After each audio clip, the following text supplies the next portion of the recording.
Assalamualaikum warahmatullahi wabarakatuh. Alhamdulillah, alhamdulillahi wahdah. Wassalatu wassalamu ala man la nabiyya ba'dah.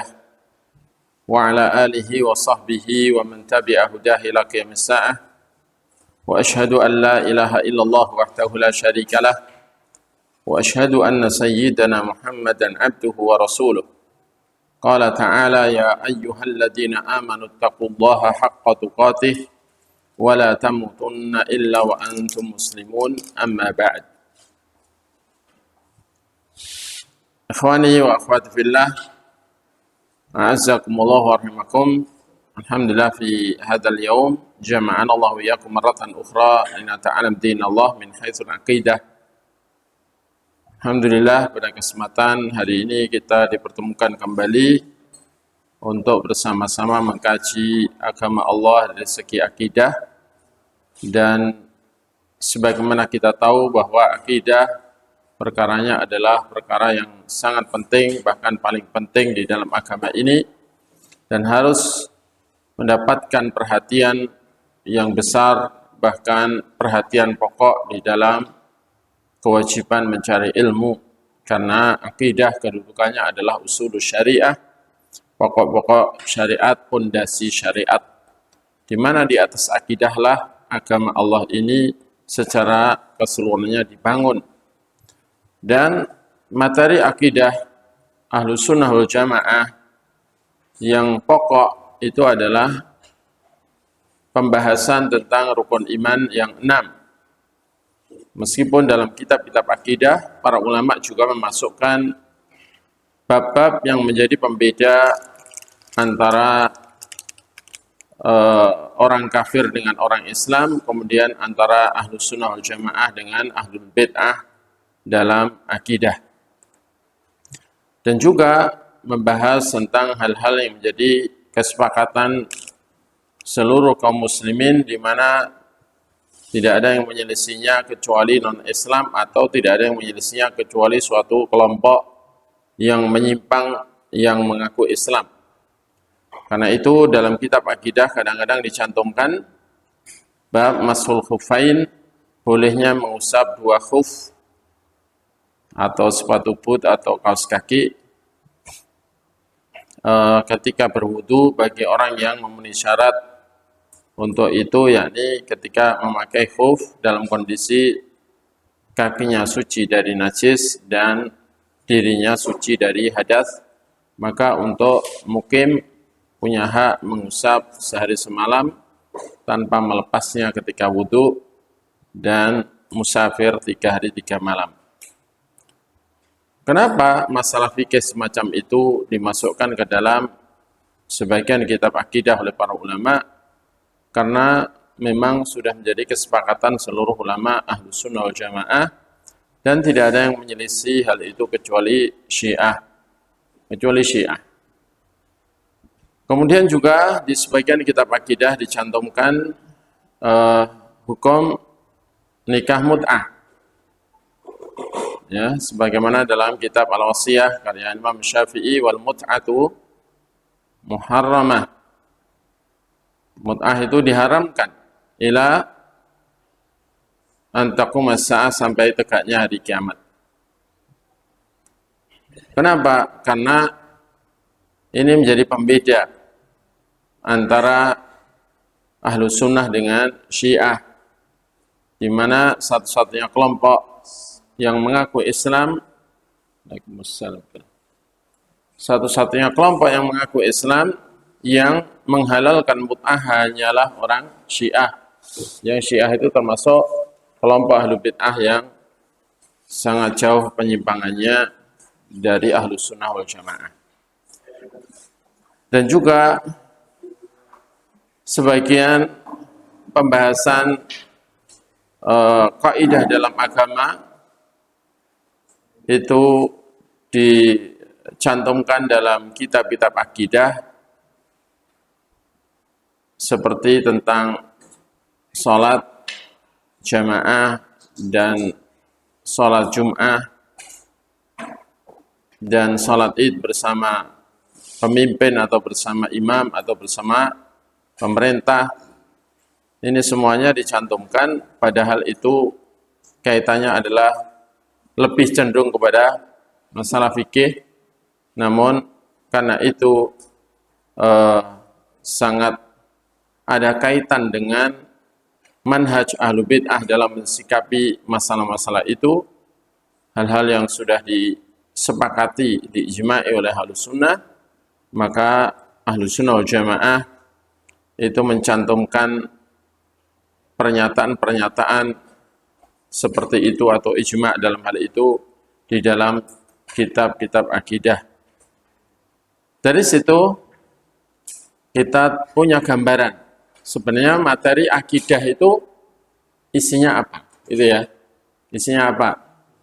Ini penting untuk diungkapkan karena kadang-kadang boleh jadi antum ketika berdakwah di daerahnya itu dituduh beda akidah. Sebagaimana kita pernah difitnah 2019 ya, difitnah bahwa Yayasan Imam Syafi'i ini ditolak oleh sebagian masyarakat karena dituduh beda akidah. Ya, yang ngomong itu memang nggak paham akidah sama sekali, saya yakin. Ya. Dan tidak pernah dialog dengan kita tentang akidah. Makanya saya ajak, ayo kalau memang seperti itu, kita membahas akidah di hadapan MUI. Ya. Jadi, maka jawabannya adalah bahwa kita mengimani rukun iman yang 6, iman kepada Allah, iman kepada para malaikat Allah, iman kepada kitab-kitab Allah, iman kepada para rasul Allah, iman kepada hari akhir, dan iman kepada takdir baik dan buruknya dari Allah Ta'ala. Kami mengimani seluruh berita Allah dan Rasulnya berkaitan dengan itu semua. Kami imani apa adanya tanpa berani merubah, menambah, atau menguranginya. Maka itulah akidah kami.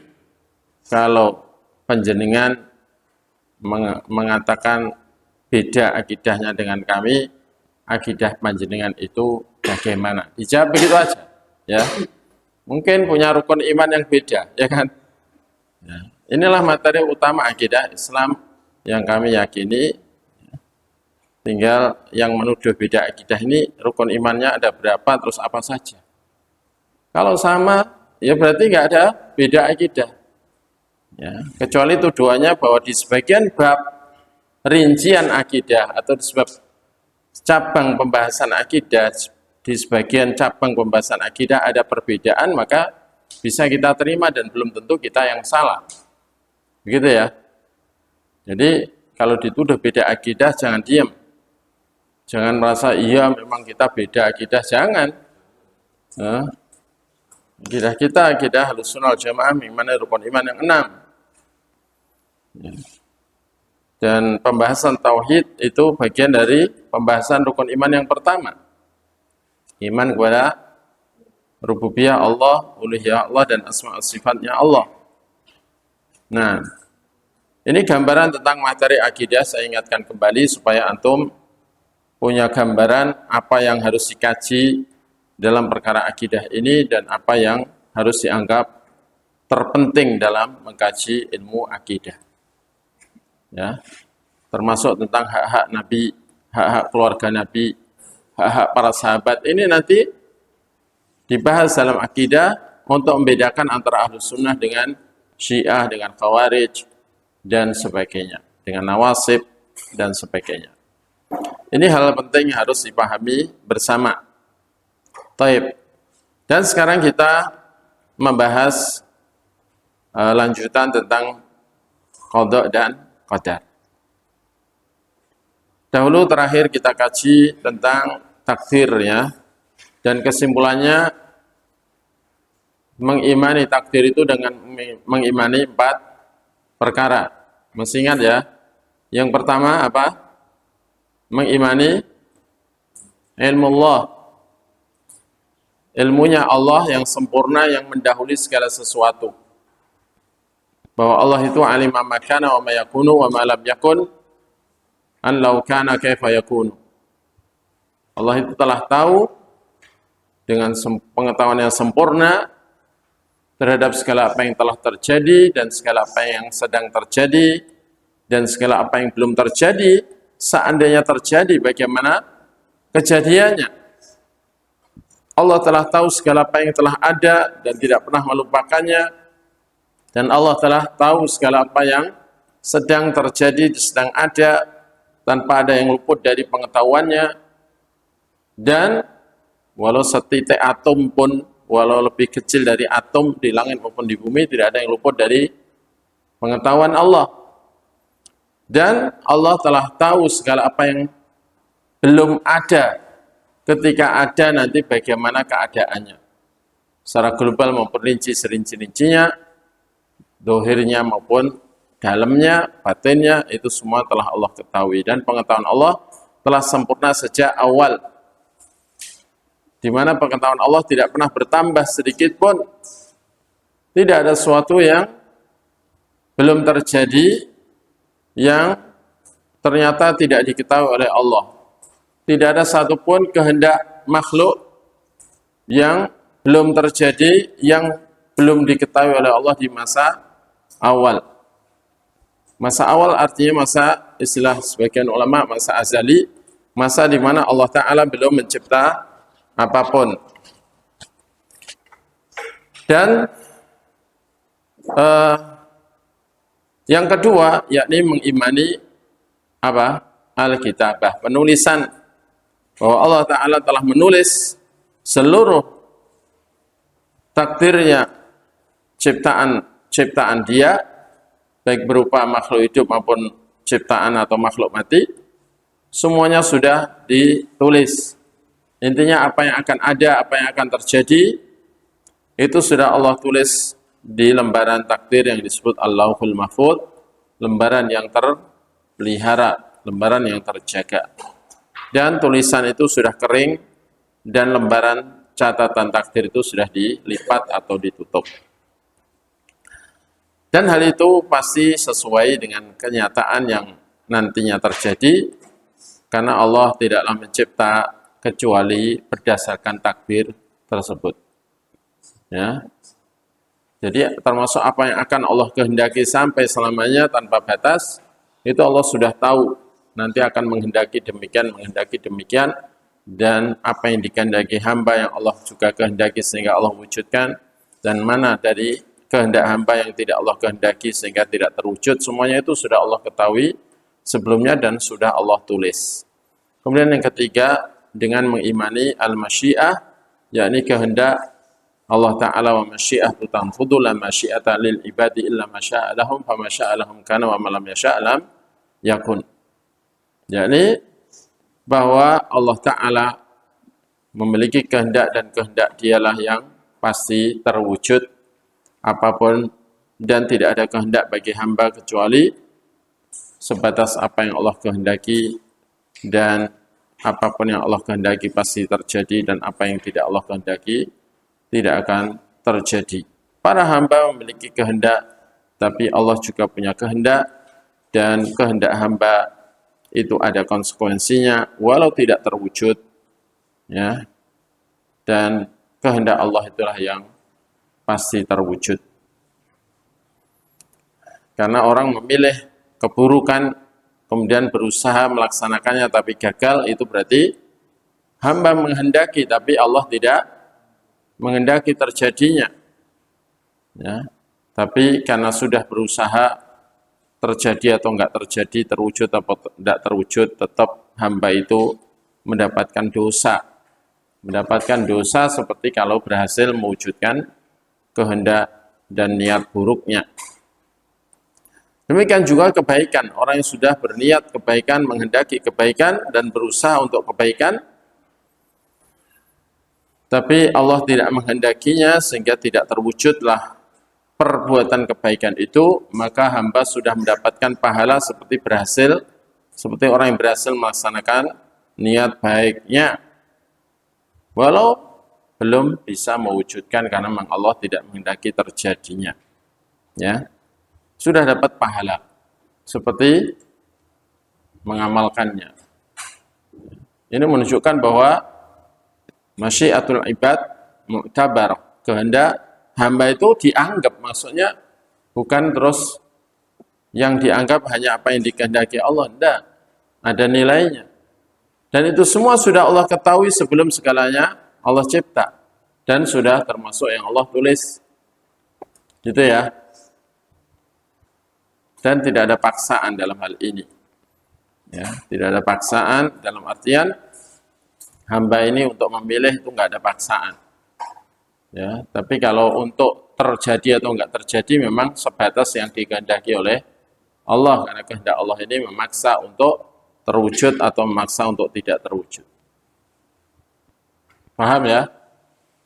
Sederhana, paham. Kemudian yang keempat, al-khalqu, kita mengimani bahwa Allah sendirilah yang kuasa untuk mencipta, dan arti al-khalqu adalah mewujudkan dari tidak ada menjadi ada. Ya, itu asal makna al-khalqu. Asal makna al-khalqu. Tapi al-khalqu di sini lebih umum lagi, yakni sampai suara hamba, sampai gerakan hamba, itu semuanya adalah ciptaan Allah. Jadi al-ibad khalqullah wa af'alul ibad khalqullah. Dan ketika orang-orang Qadariyah itu mengingkari hal itu, maka Al-Imam Al-Bukhari rahimahullahu ta'ala menulis kitab Khalqu Af'alil Ibad, bahwa perbuatan para hamba itu ciptaan Allah, itu dalam yakni kitab tersendiri Khalqu Af'alil Ibad. Untuk membela akidah Ahlussunnah bahwa tiada pencipta selain Allah, dan hamba itu tidak ada yang bisa mencipta, termasuk tidak bisa mencipta perbuatannya sendiri. Namun tentunya hamba itu bukan dipaksa seperti wayang yang bergerak, digerakkan oleh dalang, kemudian Allah diumpamakan kayak dalangnya. Tidak. Kalau wayang, gerakannya itu gerakan dalangnya. Perbuatan wayang adalah perbuatan si dalang, sementara perbuatan hamba bukan perbuatan Allah. Perbuatan Allah sendiri, tiada sekutu baginya, tidak ada yang bisa berbuat seperti perbuatan Allah. Dan perbuatan hamba adalah perbuatan hamba, bukan perbuatan Allah. Ya, perbuatan hamba dengan perbuatan Allah tidak saling bersekutu sama sekali, tidak. Tapi Allah Ta'ala mencipta, itulah perbuatan Allah, sementara makhluk tidak bisa mencipta. Makhluk bisa berbuat tapi tidak bisa mencipta, bahkan mencipta perbuatannya sendiri. Dan hal itu karena makhluk untuk bisa berbuat membutuhkan iradah dan kudrah, kemauan dan kemampuan. Nah, kemauan dan kemampuan itu termasuk ciptaan Allah yang Allah berikan kepada hamba, atau Allah ciptakan pada diri hamba. Paham ya? Sehingga akhirnya karena hamba itu tidak bisa berbuat kecuali ada kemauan dan kemampuan. Dan kemauan dan kemampuan itu ciptaan Allah yang diberikan kepada hamba. Makanya perbuatan atau hasil perbuatan dari kemauan dan kemampuan hamba ini disebut perbuatan hamba, bukan perbuatan Allah. Paham? Ya. Dan itulah 4 perkara yang harus diimani oleh seorang muslim dan muslimah dalam imani takdir. Dan dalam bab takdir ini ada 2 kelompok yang menyelisih Ahlussunnah wal Jamaah, menyelisih kebenaran, menyelisih dalil-dalil, karena mereka ini tidak seimbang di dalam melihat dalil. Ya, tidak seimbang, dan mereka telah salah faham dalam memahami iradah Allah dalam istilah Al-Quran maupun istilah Nabi SAW. Mereka mengartikan iradah semuanya itu bermakna masyiah, bermakna kehendak. Padahal iradah itu ada 2, ada iradah kauniyah yang maknanya adalah kehendak, dan ada iradah syar'iyah yang maknanya adalah mahabbah atau ridho. Jadi kecintaan, kesukaan. Allah mencintai sesuatu belum tentu terwujud, tapi kalau Allah menghendaki sesuatu pasti terwujud. Dan apa yang Allah kehendaki untuk terwujud belum tentu Allah ridai, belum tentu Allah cintai, dan apa yang Allah cintai dan Allah ridhai belum tentu Allah kehendaki terwujudnya. Nah, itulah makna-makna yang ada dalam Al-Quran dalam penyebutan istilah iradah bagi Allah Ta'ala. Nah, ini enggak dipahami oleh dua kelompok yang ekstrim yang menyelisih Ahlus Sunnah dalam hal takdir, yakni ekstrim kanan Jabriyah, ekstrim kiri Qadariyah. Ekstrim kanan Jabriyah meyakini manusia dipaksa untuk semua perbuatannya dan tidak punya hak memilih. Tidak punya hak memilih perbuatannya. Dan mereka akhirnya juga punya paham bahwa sebenarnya kekufuran, kesyirikan, kemaksiatan itu juga ketaatan. Taat kepada takdir, gitu ya. Jadi secara hukum syar'i saja beda hukumnya, tapi secara hakikat menurut mereka itu sama. Antara syirik dengan tauhid sama, antara kufur dengan iman adalah sama, antara kemaksiatan dengan ketaatan sama, antara baik dan buruk itu sama.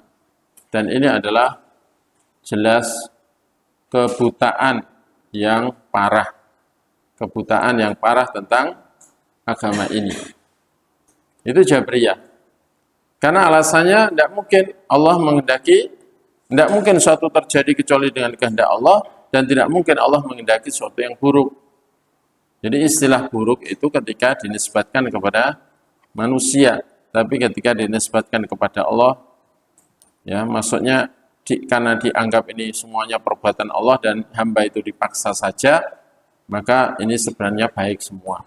Itu menurut mereka. Padahal Quran dan Sunnah itu berbicara tidak hanya dalam hukum syariat, tapi juga bicara hakikat, dan antara syariat dengan hakikat tidak bertentangan. Itulah yang benar. Nah, sementara orang-orang Jabriyah itu mempertentangkan antara keduanya, dan karena itu bicara dengan orang semacam itu memang tidak bisa. Saya sudah pernah mencoba dialog dengan orang punya paham begitu, memang buntu. Ya, ketika dalil diungkapkan pun mengatakan bahwa yang jenengan sampaikan itu ya makna secara syar'i, secara syariat memang begitu, tapi hakikatnya tidak begitu. Lalu begitu terus gimana? Terus ada yang menyimpulkan ini dua ustadz ini beda level. Satu level syariat, satu level hakikat. Ya. Sehingga ya nggak mungkin nyambung begitu. Padahal Al-Quran dan Sunnah bicara syariat dan hakikat, dan keduanya tidaklah bertentangan. Karena kalau kesyirikan, kekufuran dianggap benar, ya di sisi Allah dianggap benar semuanya, karena semuanya ketaatan kepadanya dalam takdir, dan hamba itu tidak punya hak memilih, maka hamba yang mati musyrik, mati kafir, terus disiksa, itu berarti tidak adil. Dan pasti nantinya karena sama-sama hukumnya taat kepada takdir, ya berarti sama-sama apa? Di surga, kan begitu. Ya. Dan itu tentu bertentangan dengan keterangan-keterangan dari Allah Ta'ala sendiri di banyak sekali ayat Al-Quran. Karena itu kesalahpahaman dalam hal ini, dan mungkin awalnya orang yang punya paham begini ini ketika ngaji akidah itu ngantuan. Nah, karena itu hati-hati. Antum jangan ngantuan ketika ngaji akidah. Ya. Jangan ngantuk. Baik. Kemudian yang kedua, Qadariyah.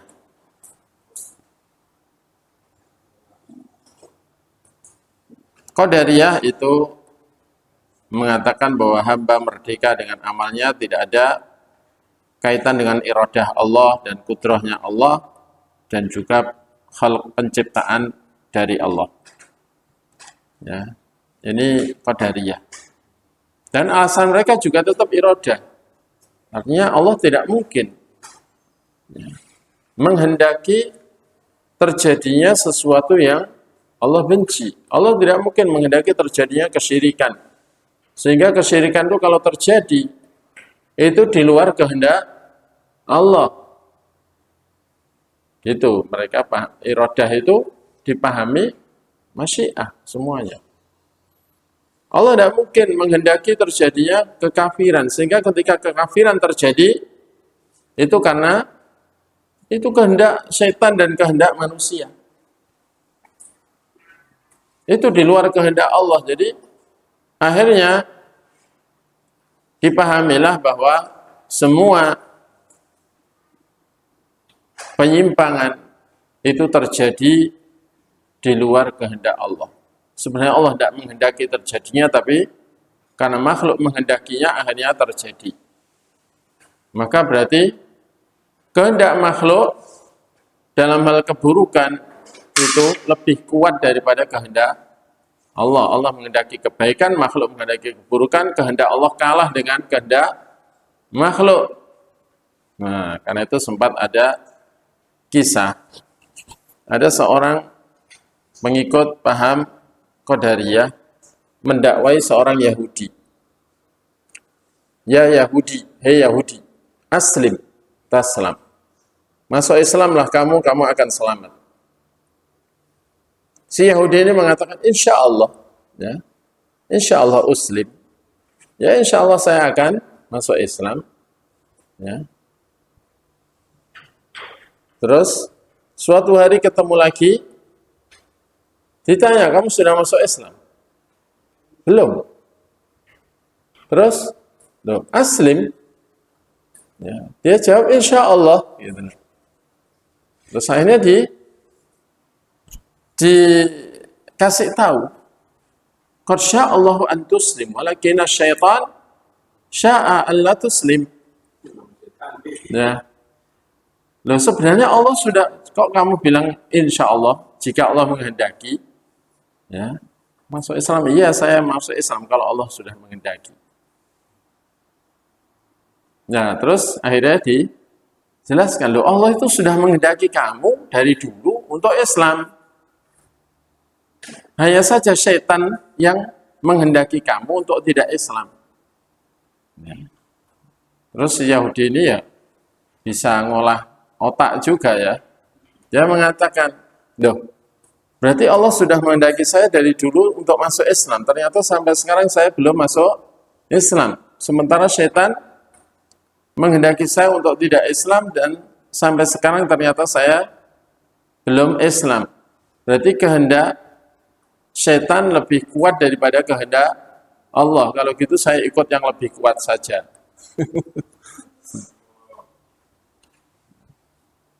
Jadi inilah menunjukkan betapa ya nyimpangnya paham Qadariyah.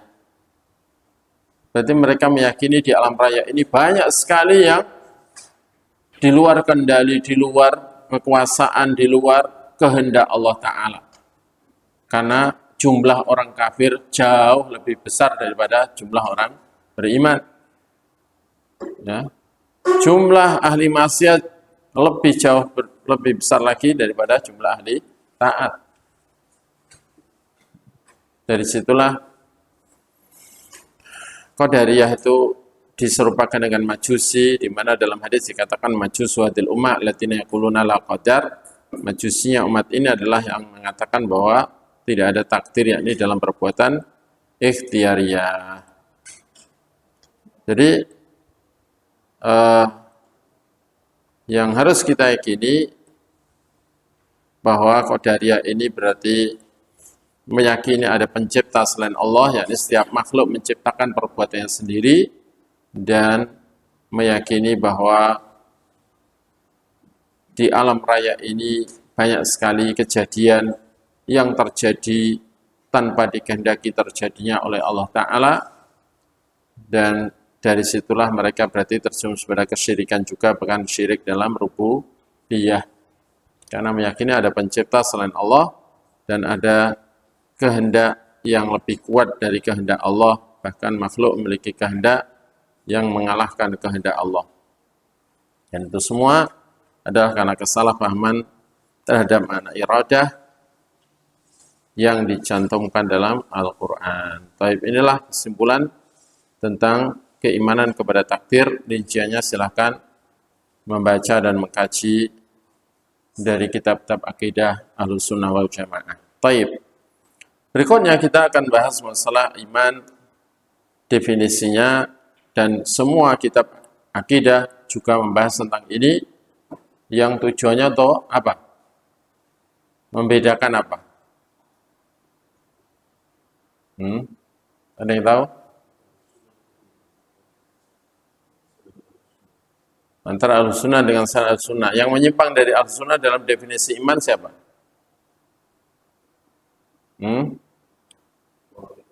Khawarij dan Murji'ah. Ya, Murji'ah ada dua, Murji'ah khalis, Murji'ah tulen, dan Murji'ah fuqaha. Nah, baik. Dan perlu diketahui bahwa Murji'ah dan Khawarij itu termasuk sumber kebid'ahan. Sumber kebid'ahan. Jadi termasuk ru'usul bid'ah. Ya, pentolannya dan benihnya kebid'ahan dalam akidah. Dan benihnya kebid'ahan itu ada 6 yang masing-masing dari 6 itu pecah menjadi 12, sehingga totalnya menjadi 72.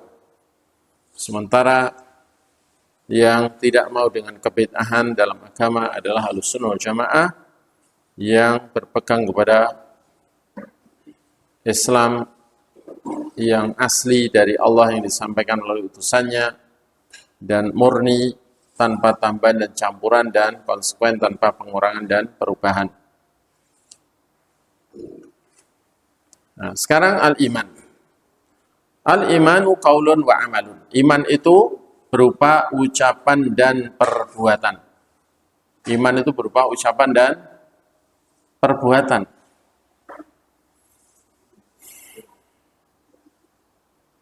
Dan maksud ucapan di sini adalah qaulul qalbi wal lisan, dan amalun di sini amalul qalbi wal jawarih.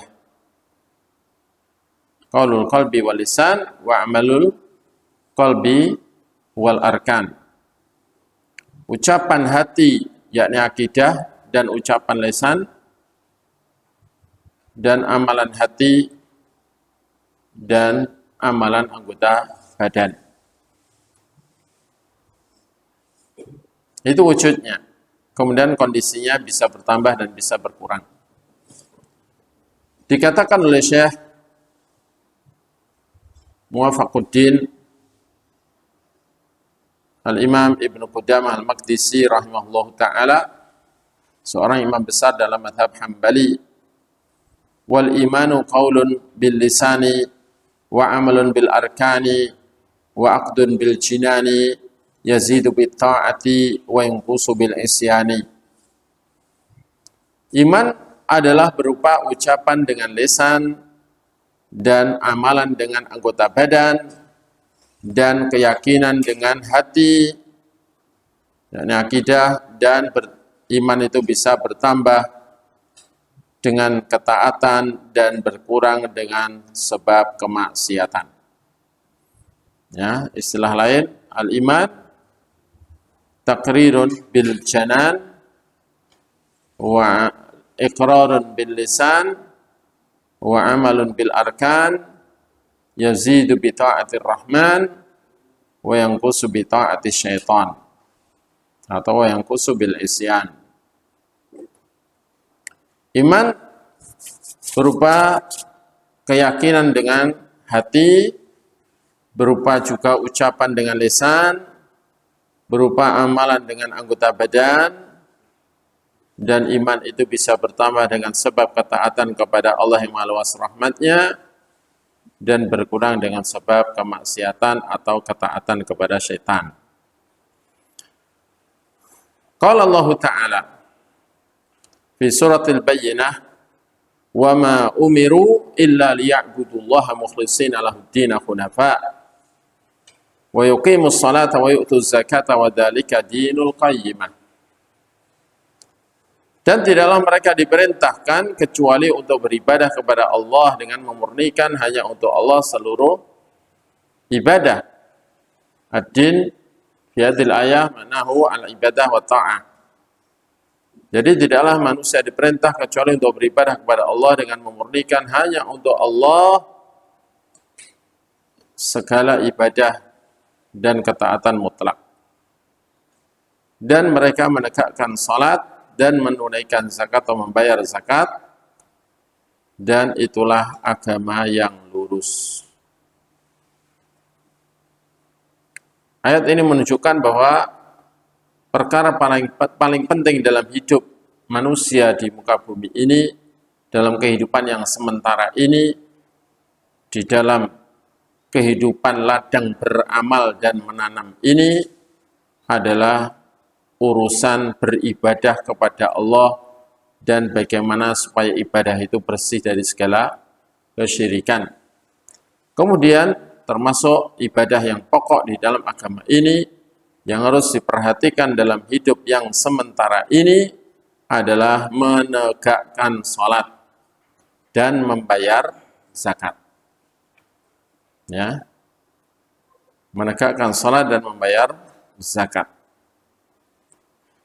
Dan ini dengan tauhid, pemurnian ibadah hanya kepada Allah, seorang hamba telah memenuhi hak Allah, dan dengan menegakkan salat dan membayar zakat, selain seorang hamba ini memenuhi hak diri, karena kebutuhan pokok setiap jiwa adalah bagaimana mewujudkan ibadah kepada Allah Ta'ala, tidak hanya secara hati tapi juga secara amaliyah dan ucapan. Dan salat lengkap, di situ ada amalan hati, amalan lisan, dan amalan anggota badan. Dan membayar zakat ini selain memenuhi hak harta juga hak fakir, miskin atau hak manusia. Nah, dan itulah agama yang lurus. Faja'ala ibadatallahi ta'ala wa ikhlasal qalbi wa iqamas salati wa ita'az zakati kullahu minad dini. Maka Allah menjadikan ibadah kepada Allah, memurnikan, ya, hati memurnikan ibadah hanya kepada Allah, menegakkan salat, membayar zakat, semuanya itu termasuk bagian dari din, termasuk ibadah, karena din bermakna ibadah. Ya, dinullah berarti jalan ibadah kepada Allah. Karena memang tugas hidup di dunia ini kita dicipta untuk beribadah kepada Allah dengan cara menjalankan perintah dalam dinullah. Wa qala Rasulullah sallallahu alaihi wasallam, al-imanu bid'un wa sab'una syu'bah. A'laha syahadatu an la ilaha illallah wa adnaha imatatul adha 'anit tariq wal haya'u syu'batun minal iman. Ya. Iman adalah lebih dari 70 bagian.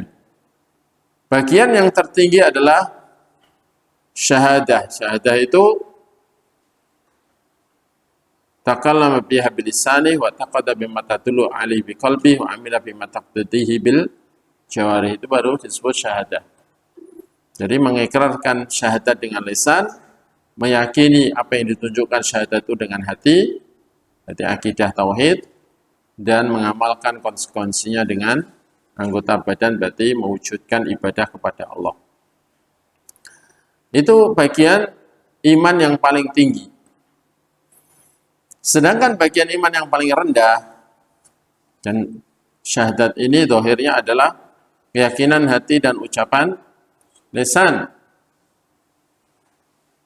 Kemudian bagian yang paling rendah adalah menyingkirkan gangguan dari jalan, yang itu murni amalan anggota badan. Dan rasa malu adalah satu cabang dari keimanan. Rasa malu itu amalan hati. Berarti apa? Iman itu bagiannya lebih dari 70 bagian. Di antara bagian itu ada yang berjenis keyakinan, karena syahadah itu mengandung keyakinan. Dan di antara bagian iman itu ada yang berupa ucapan lisan, karena syahadat itu juga wajib diucapkan. Kemudian bagian dari iman ada yang berjenis amalan anggota badan seperti menyingkirkan gangguan dari jalan. Itu juga wujudnya iman.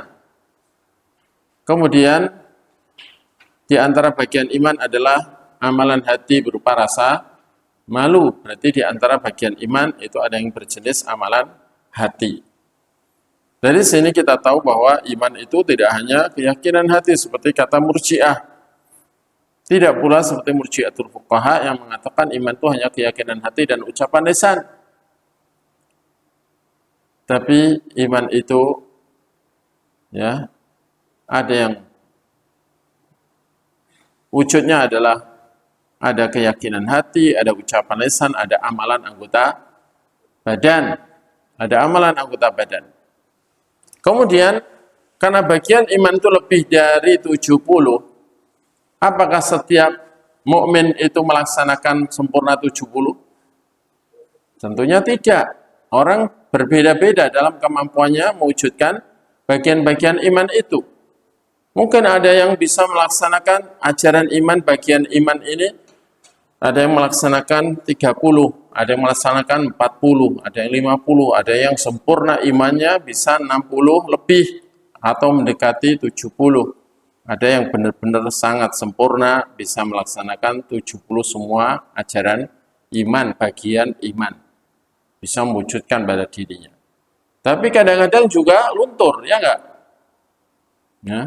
Ada orang yang awalnya sempurna imannya, terus karena bisa melaksanakan 70 bagian itu semuanya. Tapi suatu saat karena ada masalah dalam hidupnya atau bahkan ada godaan-godaan yang santer, akhirnya dia luntur, dia meninggalkan sebagian ajaran iman. Berarti imannya berkurang. Ketika dinasehati oleh orang atau membaca Al-Quran, mendapatkan nasihat langsung dari kalam Allah, akhirnya bertambah imannya, bertambah semangatnya untuk melaksanakan ajaran-ajaran iman, amalan-amalan iman, bagian-bagian iman, akhirnya dia semangat lagi. Berarti imannya bertambah lagi. Berarti iman itu bisa bertambah, bisa berkurang. Dari pernyataan iman itu terdiri dari banyak bagian, menunjukkan dan orang tidak sama dalam kemampuannya melaksanakan dan mewujudkan bagian iman, berarti iman itu bertingkat-tingkat dan iman itu bisa bertambah, bisa berkurang karena orang juga tidak tentu stagnan dalam posisi tertentu dalam mengamalkan iman. Iman kadang-kadang dia bertambah semangatnya, kadang luntur semangatnya, kendor semangatnya.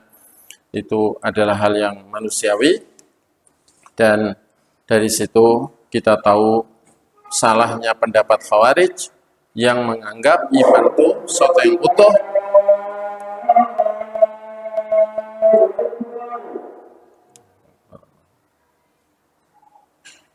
Di mana orang Khawarij menganggap iman itu sesuatu yang utuh, kalau hilang sebagian, hilang semuanya.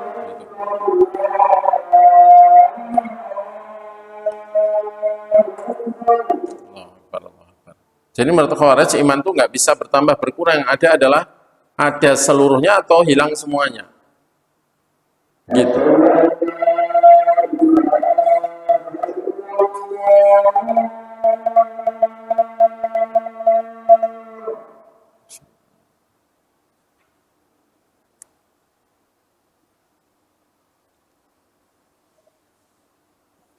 Ya, kita dengar adzan dulu.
Baik.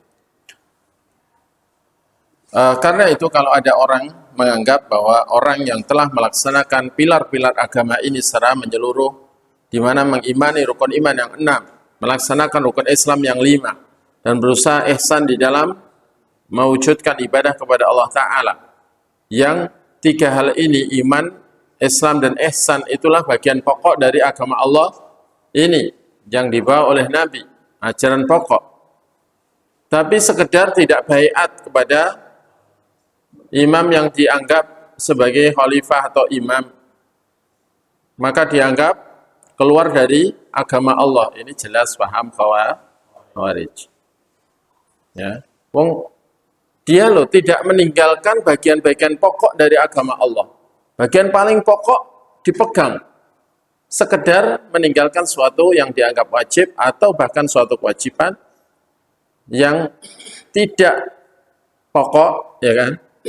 Itu dianggap batal keislamannya, batal keimanannya. Ini jelas Khawarij. Ya. Jadi begitu saja. Nah, demikian juga orang yang misalnya udahlah yang penting masih yakin, masih percaya Allah ada, Allah hanya satu, dan Nabi Muhammad itu utusan Allah. Perkara melaksanakan tunda itu yaitu tinggal suratan takdirnya masing-masing. Kita ini hanya menjalani takdir, menjalani suratan dalam hidup. Ini jelas paham apa? Murji'ah. Dalam bab iman paham Murji'ah, dan dalam bab takdir itu cenderung kepada Jabriyah. Ya. Jadi tapi yang membingungkan itu adalah, jadi dia Murji'ah tapi dia tidak dia Jabriyah tapi meyakini bahwa orang yang tidak taat itu di neraka tempatnya. Itu orang yang nyampur akidah, ya.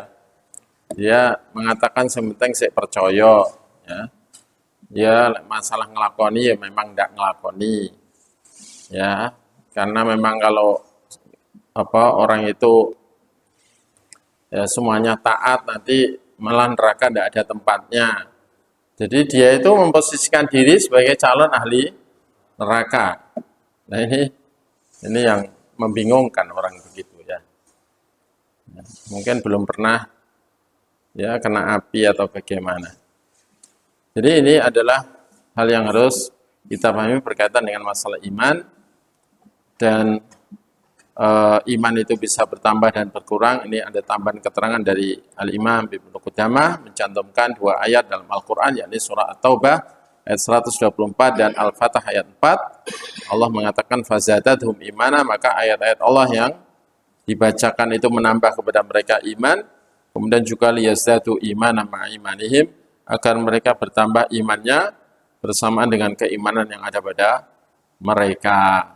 Ya, berarti iman itu bisa bertambah, dan sesuatu yang bertambah, kadang bertambah, itu juga tentu bisa berkurang. Ya, apalagi bagian iman ternyata 70 bagian lebih yang orang kemampuannya tidak tetap dalam melaksanakan, mewujudkan bagian-bagian iman tersebut. Namun, ya dalam bab ini ditutup dengan hadis Nabi, ya, yakni yakhruju minan nari man qala la ilaha illallah wa fi qalbihi mithqalu hurrah aw khardalatin aw darrah minal iman. Ya, akan keluar dari neraka orang yang pernah mengucapkan la ilaha illallah sementara dalam hatinya masih ada seberat gandum atau seberat biji sawi atau seberat atom berupa keimanan. Ini menunjukkan bahwa iman itu ya, kalau hilang sebagian belum tentu hilang semuanya. Ya. Kadang sebagian besarnya hilang, tersisa hanya seberat atom. Toh begitu masih akan dikeluarkan dari neraka. Ini menunjukkan bahwa iman itu bertingkat-tingkat. Waja'alhu mutafadila, bertingkat-tingkat dalam segi keutamaan dan ukuran keimanan pada hamba Allah, pada manusia. Dan dari situ kita tahu bahwa faham murjiah, iman itu kalau ada, maka berarti utuh sempurna. Ya, pokoknya masih yakin berarti imannya sempurna, utuh, itu juga salah. Jelas keliru. Terus paham khawarij, iman itu kalau ada sebagian, kalau hilang sebagian berarti hilang semuanya, itu juga sesat. Jadi kalau murjiah sama khawarij sama-sama meyakini iman itu sesuatu yang utuh, bukan terdiri dari banyak bagian. Cuman murjiah itu meyakini iman hanya keyakinan hati, sehingga selama masih yakin Allah ada, Allah satu, Rasulullah itu benar-benar Nabi Muhammad utusan Allah, dan apa yang dikatakan Allah dan Rasulnya itu benar, walau enggak melaksanakan sama sekali, itu imannya sempurna, utuh, seperti imannya para nabi, para malaikat. Nah, terus kalau Khawarij, itu iman itu definisinya seperti ketika di pelajaran SD ya, atau di sekolah umum sampai sekarang pun mungkin masih begitu, yakni iman itu keyakinan hati, ucapan lisan, dan amalan anggota badan. Cuman tidak ada kalimat bertambah dan berkurang. Nah, sehingga mereka meyakini iman itu sesuatu yang utuh, tidak bertambah, tidak berkurang, kalau hilang sebagian, hilang semuanya. Jadi sebenarnya akar radikalisme itu justru definisi iman menurut Asy'ariyah. Paham ya? Karena definisinya sama dengan Khawarij. Nah, Salafin, pengikut manhaj salaf ini justru yang mencegah radikalisme, mencegah ekstremisme. Itu. Tapi aneh kadang orang Asy'ariyah menuduh Salafin itu malah radikal. Ini ya ngomong yang nggak paham lah, nggak belajar tapi ngomong. Ini akhirnya ya begitulah ya, akibatnya bicara tanpa ilmu. Taib itu yang bisa disampaikan, dan kita akhiri dengan doa kafarat majelis ya. Insyaallah bab berikutnya adalah tentang ya bab-bab penting yang lain dalam akidah dan manhaj Ahlussunnah dalam masalah mengimani berita-berita Allah Ta'ala dan Rasulnya, tentang hal-hal yang ditolak oleh orang-orang yang mendahulukan akal di atas wahyu, seperti orang-orang Mu'tazilah. Kita akhiri subhanakallahumma bihamdik, asyhadu an la ilaha illa anta astaghfiruka wa atubu ilaik. Wa sallallahu ala nabiyyina Muhammad wa ala alihi wa sahbihi wa akhiru da'wana alhamdulillahi rabbil alamin. Assalamualaikum warahmatullahi wabarakatuh.